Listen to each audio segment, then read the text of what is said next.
Unsure of your dream? Study abroad destination? Clear your doubts. Videsh Consult. Call 9676502888.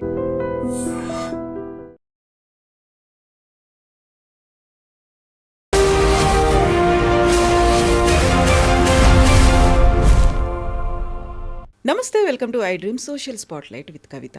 H1B visa వచ్చింది, అమెరికాకు వెళ్ళిపోయాము అని చాలామంది సాఫ్ట్వేర్ ఎంప్లాయీస్ సంబరపడుతున్నప్పుడు అమెరికాలో ట్రంప్ వచ్చిన తర్వాత కొన్ని రకాల ఎగ్జిక్యూటివ్ ఆర్డర్స్ వస్తే మన వాళ్ళు భయపడడం స్టార్ట్ చేశారు. దీంతో పాటుగా ఇక్కడ ఉన్నటువంటి పేరెంట్స్కి, పార్ట్నర్స్కి, అక్కడే సెటిల్ అయినటువంటి ఫ్యామిలీస్లో కూడా కొన్ని రకాల భయాందోళనలు ఉన్నాయి. వాటికి సంబంధించి క్లారిఫికేషన్ కోసం ప్రస్తుతం మనతో పాటుగా ఉన్నారు ప్రముఖ అంతర్జాతీయ న్యాయవాది డాక్టర్ కావేటి శ్రీనివాస్ గారు. సార్ నమస్తే. నమస్కారం. సో H1B వీసా వచ్చింది, చాలా ఆనందంగా వెళ్ళిపోతాము, అక్కడే సెటిల్ అవుతున్నాము ఇవన్నీ అనుకుంటారు. బట్ సడన్గా ట్రంప్ వచ్చిన తర్వాత వచ్చినటువంటి ఎగ్జిక్యూటివ్ ఆర్డర్స్ ఒకసారి మా కలలు, మా ఆశలు అన్నీ పోయాయే, డిస్ట్రాయ్ అయిపోయాయి అనేటువంటి ఒక ఫీల్లో ఉన్నారు కదా. యాక్చువల్గా ఏం జరుగుతుంది, వాళ్ళని ఎలా అవేర్ చేయాలి, ఎడ్యుకేట్ చేయాలంటారు? ఫస్ట్ ఆఫ్ ఆల్ మనం అర్థం చేసుకోవాల్సింది ఏంటంటే, H1B వర్కర్స్ వీళ్ళందరూ నాన్ ఇమిగ్రెంట్ వర్కర్స్. వాళ్ళకు మొదటిసారి 3 years వస్తుంది H1B, మళ్ళీ సెకండ్ ఎక్స్టెన్షన్ ఒక 3 సంవత్సరాలు వస్తుంది. టోటల్గా 6 years అండి. ఇప్పుడు ఈ 6 years లోపల కంపెనీ వాళ్ళు, ఎంప్లాయర్స్ వాళ్ళ గ్రీన్ కార్డ్ స్పాన్సర్ చేయాలి. ఇక్కడ ఏంటంటే మనకు కోటా సిస్టమ్ అనేది ఉంది. ఎందుకంటే 70 to 80% మళ్ళీ టెక్నాలజీ వర్కర్స్ అంతా మళ్ళీ మనం ఇండియన్సే. మళ్ళీ అక్కడికి వచ్చి MS చేసిన వాళ్ళు, లేకపోతే ఇక్కడి నుంచి H1లో చేసుకొని వచ్చిన వాళ్ళు, మన ఎంప్లాయర్స్ కూడా, సాఫ్ట్వేర్ కన్సల్టింగ్ కంపెనీస్ వాళ్ళు కూడా 82% మన వాళ్ళే రన్ చేస్తారు. సో ఏదన్నా ఎగ్జిక్యూటివ్ ఆర్డర్ వచ్చినా, ఏదైనా మార్పులు చేర్పులు ఇమిగ్రేషన్ లాలో వచ్చినా మన ఇండియన్స్కు, మన H1B వర్కర్స్కే ఎఫెక్ట్ అవుతాయి. ఫస్ట్ ఆఫ్ ఆల్ ట్రంప్ గారు వచ్చిన తర్వాత ఏమేమి మార్పులు తెచ్చారు? మోస్ట్ ఆఫ్ ద టైమ్స్ ఏంటంటే ఈ H1B రావాలంటే ఈ మధ్యకాలంలో లాటరీలో సిస్టంలో ఉంది. అది ఇంకా లాటరీలోనే ఇప్పుడు కూడా కొనసాగుతుంది. రెండోది ఏం చేశారంటే, ఆయన ట్రంప్ వచ్చిన తర్వాత ఆయన అంతకుముందు ఆయన అంటే ఎలక్షన్స్లో గెలవకముందు మనం కూడా ఆస్ట్రేలియా, ఇంగ్లాండు, న్యూజిలాండ్ వేరే కంట్రీస్ లాగా మెరిటోరియస్ సిస్టమ్ తెచ్చుకుందాం. మనం కూడా ఎవరిని పడితే వాళ్ళని తీసుకురావద్దు, మనం కూడా గ్రీన్ కార్డులు ఎవరైతే హైలీ ఎడ్యుకేటెడ్ పీపుల్ ఉంటారో మెరిట్ బేస్డ్ సిస్టము, లేకపోతే వాళ్ళు హై ఇన్కమ్ పీపుల్ అంటే టాప్ ప్రొఫెషనల్స్ని మనం అమెరికాకు తెద్దాము, మన అమెరికన్ ఇమిగ్రేషన్లో కొంత మార్పులు చేర్పులు చేసుకుందామని చెప్పి అన్నారు వారు. ఆ నినాదంతోనే వారు గెలిచారు. ఒకటి. రెండోది ఏంటంటే, వారు వచ్చిన తర్వాత ఏం చేశారంటే, అంటే ఎవరైతే హై శాలరీ పే చేసే వాళ్ళకే H1 చేయండి, ఎవరైతే హై ఎడ్యుకేటెడ్ ఉన్న వాళ్ళకి చేయండి అని తెచ్చారు.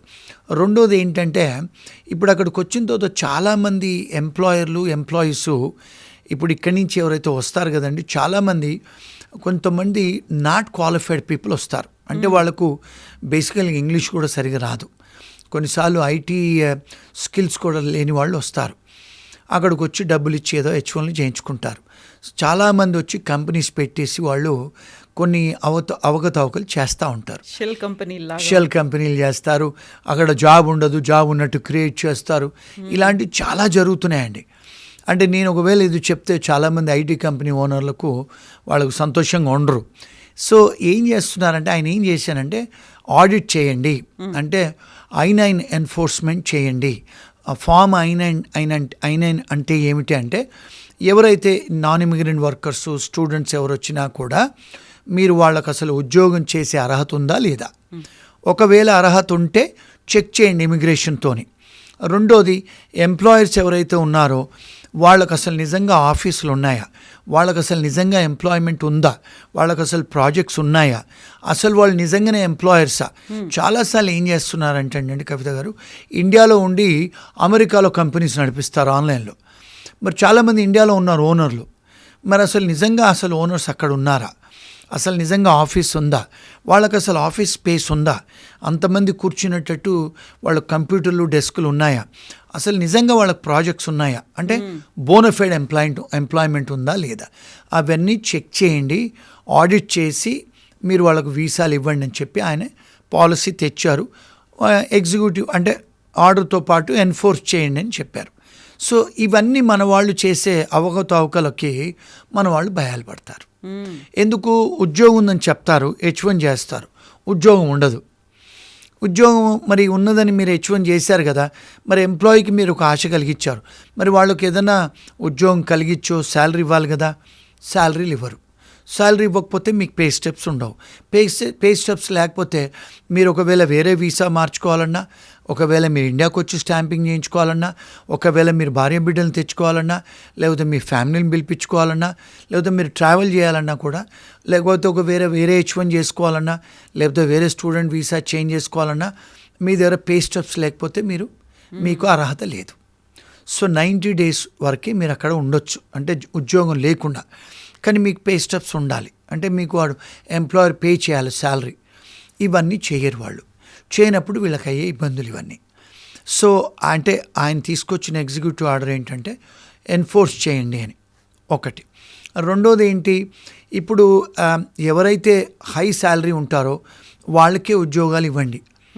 ఎవరైతే హై ప్రొఫెషనల్స్ ఉంటారో, అంటే వాళ్ళకి ఎవరైతే మంచి ఎక్స్పీరియన్స్ ఉంది వాళ్ళకే ఇవ్వండి వీసాలు, వాళ్ళని తీసుకొచ్చి పెట్టండి అని.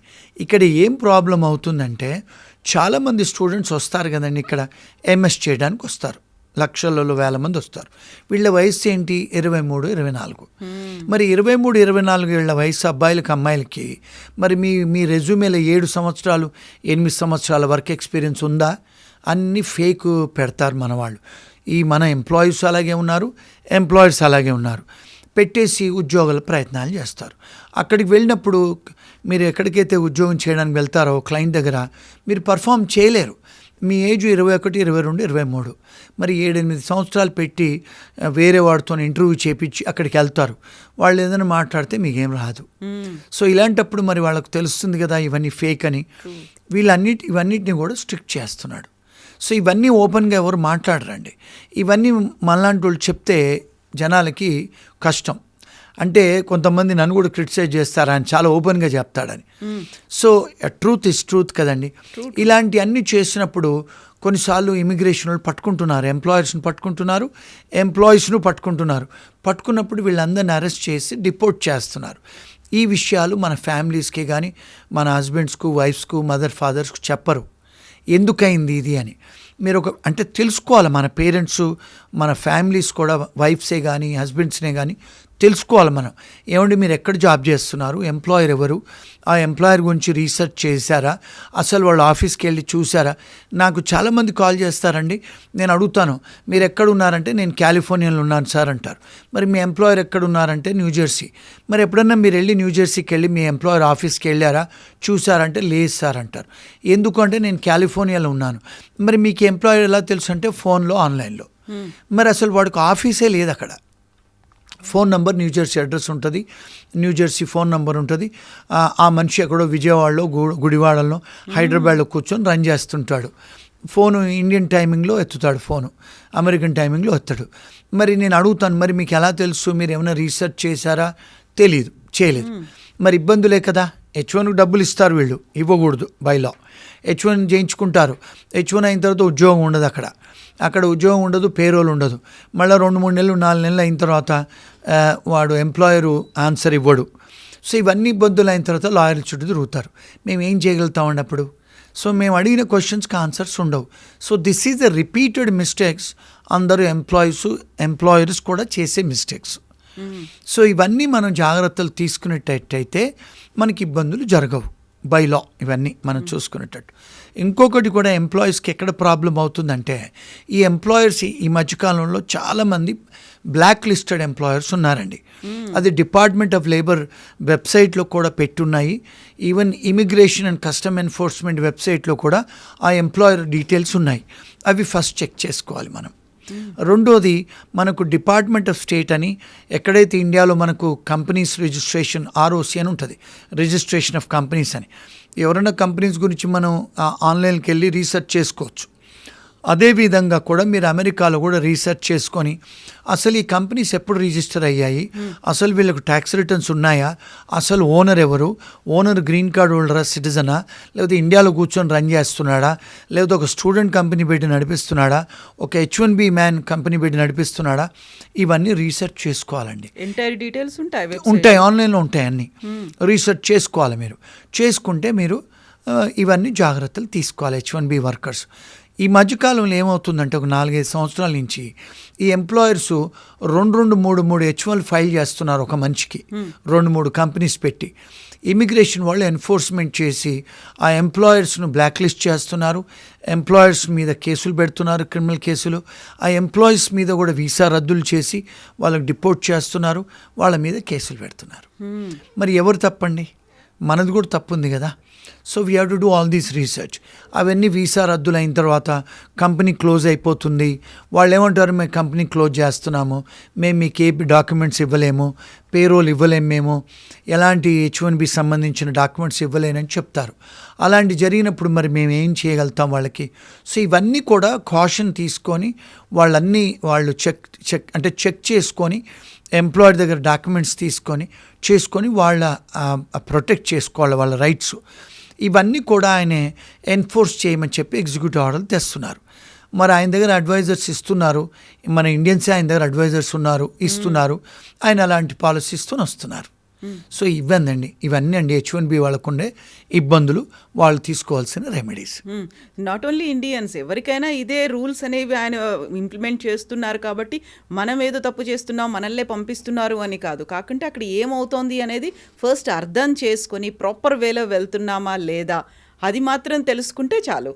ఎస్, అబ్సల్యూట్లీ ఎస్ అండి. ఇంకొకటి ఏంటంటే మన వాళ్ళు చాలాసార్లు కూడా బికాజ్ ఈ టెక్నాలజీ వర్కర్స్ అండి, మన వాళ్ళు, మాకు కూడా లాయర్స్ మేము డిస్కస్ చేసుకుంటాం, ఎవరైతే క్లయింట్ టెక్నాలజీ వర్కర్ వచ్చినంటే మాకు కొంచెం ఇబ్బందే వాళ్ళకి అడ్వైజ్ ఇవ్వటం.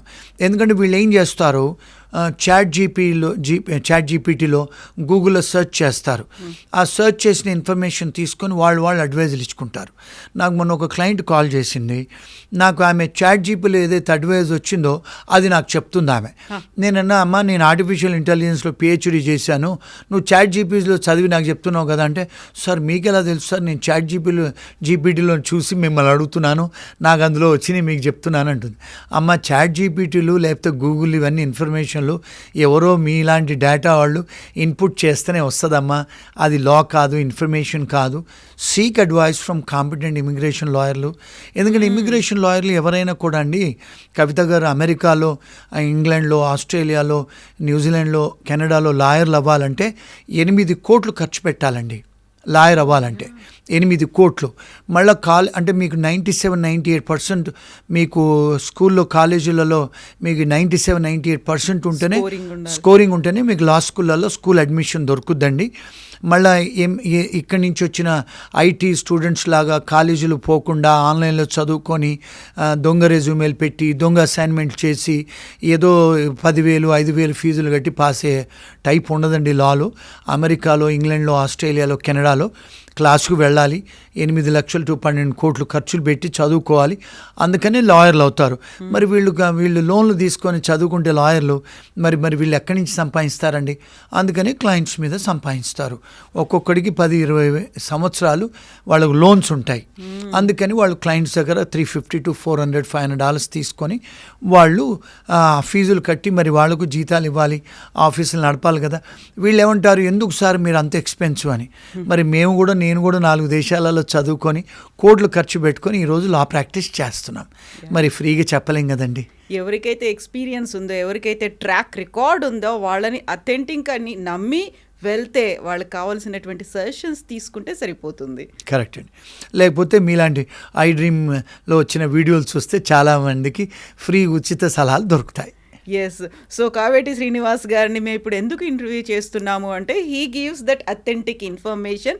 దాన్ని ప్రాపర్ వేలో ఎలా అప్రోచ్ అవ్వాలి, ప్రొసీజర్స్ ఏముంటాయి, what to do, what not to do అనేది ఉంటాయి కాబట్టి అవన్నీ క్లియర్గా చెప్తారని. Thank you so much Srinivas.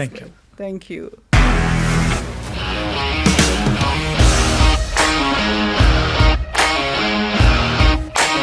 ఇండస్ట్రీలో కమిట్మెంట్ ఇష్యూస్ వస్తే నీకు కూడా వచ్చినట్టు మార్నింగ్ తీసుకెళ్ళాలంటే కొద్ది పడేశారు.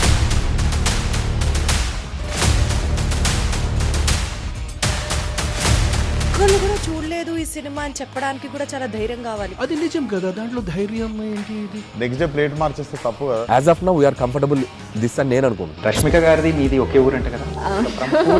నీకు కోపం వచ్చిందంటే బాగా తిట్టేత్తరా? తిట్టేద్దామండి. నిజంగా గేమ్ ని ఎలా చేంజ్ చేయగలిగారు? ఏపీఎస్ఎఫ్సి వాళ్ళకి 6 నెలల్లో నేను 6 లక్షలు కట్టా. బిజినెస్ చేయాలనుకుంటే it is as difficult as riding a tiger.